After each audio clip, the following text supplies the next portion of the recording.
ज्योतिष में स्त्री का कारक शुक्र को बताया गया है और पुरुष का कारक मंगल ग्रह को बताया गया है।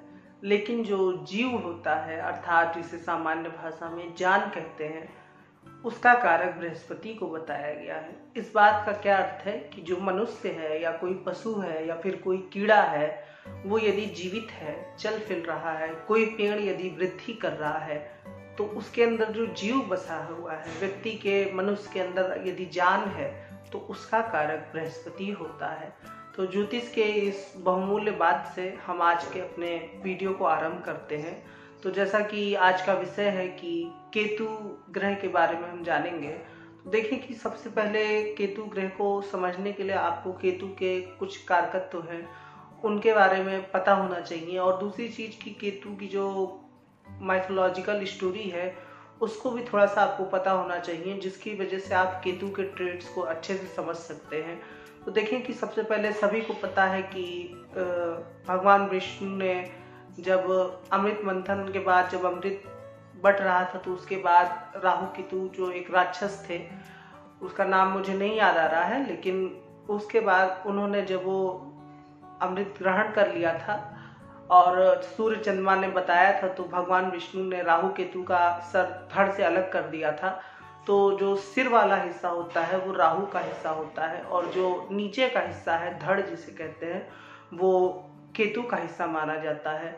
लेकिन चूंकि अमृत पान ये कर चुका था जो ग्रह है, मतलब जो राक्षस था, तो उस वजह से आगे चल करके इनको ग्रहों का रूप मिला, और ये दोनों ग्रह ज्योतिष में बहुत ही महत्वपूर्ण अपना महत्ता रखते हैं।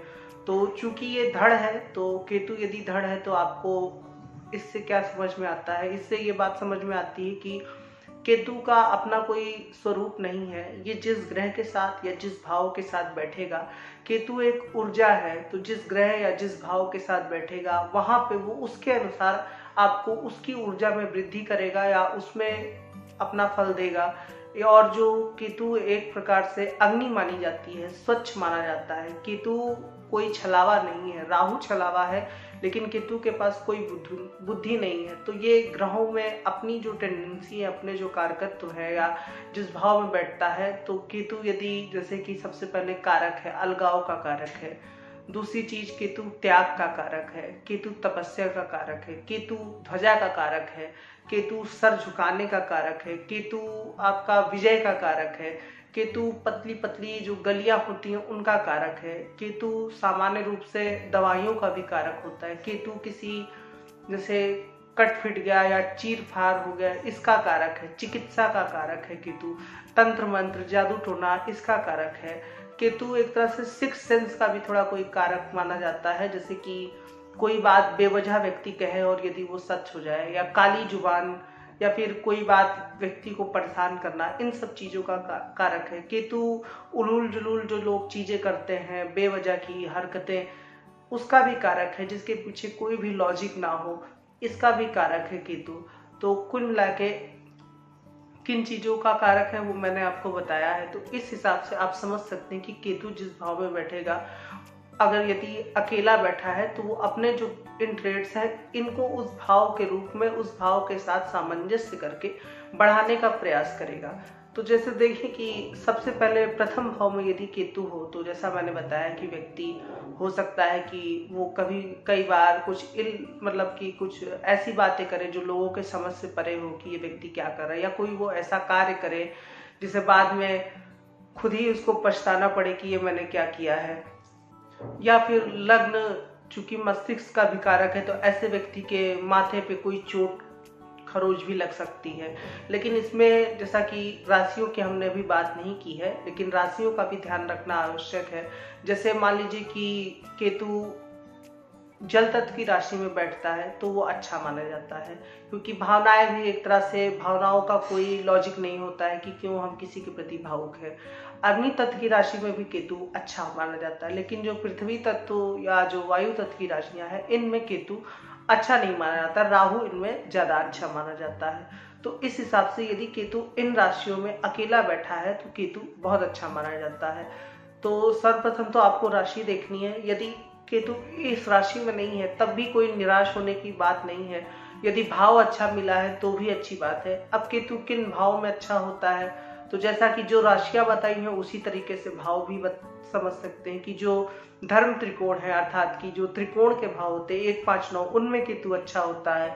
और जो आपका हो गया मोक्ष त्रिकोण यानी कि 4, 8, 12, उनमें भी केतु अच्छा होता है। अष्टम में केतु कोई दीर्घकालिक रोग दे सकता है यदि राशि अच्छी नहीं हुई, अग्नि तत्व की राशि है, या फिर धनु को छोड़ के यदि मेष या कुछ इस प्रकार की राशि हो, बुरे प्रभाव हो, तो केतु अष्टम में बहुत बुरे फल देता है।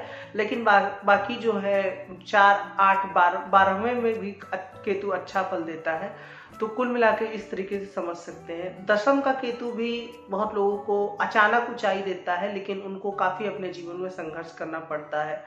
द्वितीय भाव का केतु, दूसरे भाव का केतु, ऐसे लोग स्ट्रेट फॉरवर्ड बोलते हैं। तो ऐसे आप सभी भाव को, क्योंकि जैसे मैंने बताया कि केतु अस्पष्ट है, तो सभी भाव में आप समझ सकते हैं कि केतु आपको कैसा फल दे सकता है। अब लेकिन इसमें भी कुछ ग्रह हैं जिनके साथ केतु का सामंजस्य बहुत खराब माना जाता है, और कुछ ग्रह हैं यदि वो सही भाव में सही स्थान पे है, जैसे कि एक ज्योतिष का विशेष नियम है राहु केतु के लिए कि राहु केतु यदि त्रिकोण में केंद्र के साथ स्वामी के साथ बैठे तो बहुत अच्छा फल देते हैं, राजयोग होता है। या फिर केंद्र में त्रिकोण के साथ स्वामी के साथ बैठे तो बहुत अच्छा फल होता है। चंद्र लग्न से भी यदि ये योग बने तो भी वो मतलब भर का फल देता है। तो इस तरीके से भी आप समझ सकते हैं। अब जैसे देखिए कि कुछ युतियां हैं, जैसे केतु मंगल युति या फिर केतु शनि युति, ये युति अच्छी नहीं है, क्योंकि दो पाप ग्रह एक साथ यदि जिस भाव में बैठेंगे उस भाव को काफी हद तक उसका नाश करेंगे।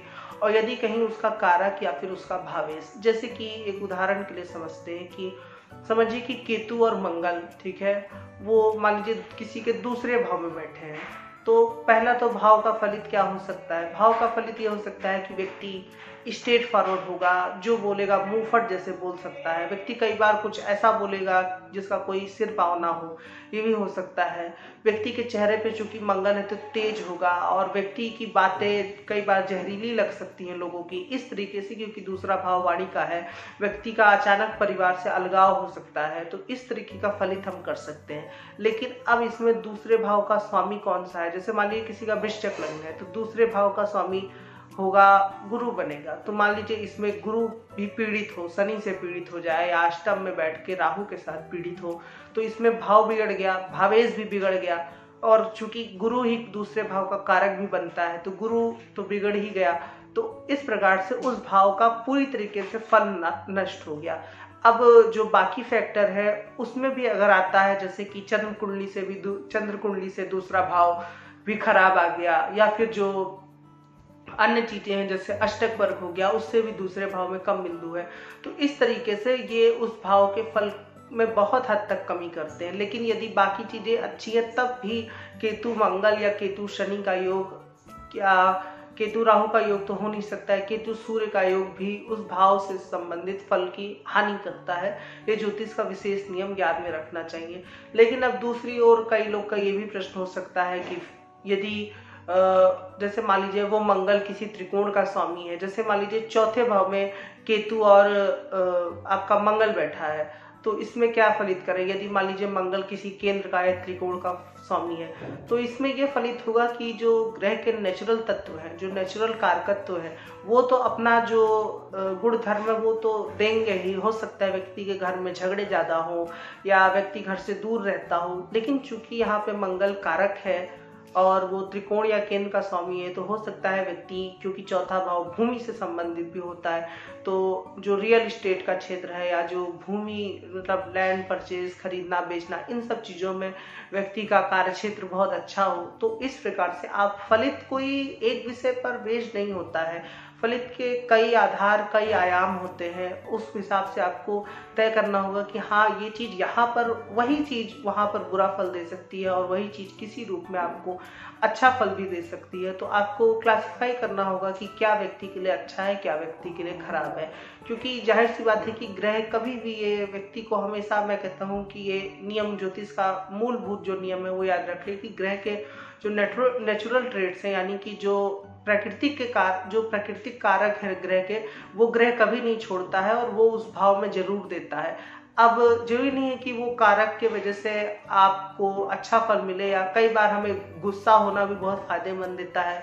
कई बार अब चूंकि जैसे आप कहीं के बॉस हैं, आप यदि गुस्सा नहीं रहते हैं तो फिर मतलब गुस्सैल या सख्त नहीं होते तो हो सकता है आपके वर्कर उस हिसाब से काम ही ना करें। तो वही है कि कई बार गुस्सा होना भी फायदेमंद रहता है और कई बार गुस्सा होना बहुत हानिकारक होता है। हालांकि सामान्यता बहुत ज्यादा क्रोधित होना हानिकारक होता है, लेकिन किन मामलों में क्रोध भी अच्छा होता है वो भी आपको पता होना चाहिए।